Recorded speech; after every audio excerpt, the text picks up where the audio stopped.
నమస్కారం. మీ టీవీ 360కి స్వాగతం. ముందుగా ప్రధాన అంశాలు.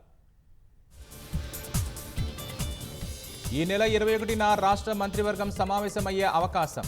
రుణమాఫీతో పాటు కీలక అంశాలపై జరగనున్న చర్చ. వైద్య ఆరోగ్య శాఖను ప్రక్షాళన చేస్తామన్న మంత్రి దామోదర.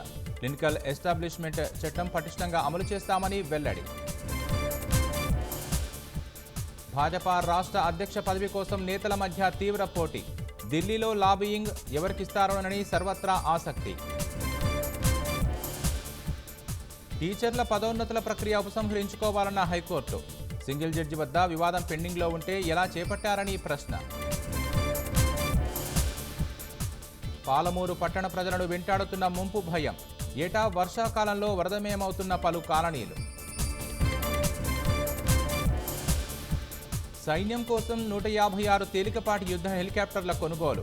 దాదాపు 45,000 కోట్లను వెచ్చించనున్నట్లు అధికారుల ప్రకటన. బీహార్లో ప్రారంభానికి ముందే కుప్పకూలిన వంతెన. 12 కోట్లు నీళ్లపాలు. నాణ్యతా లోపంపై స్థానికుల మండిపాటు.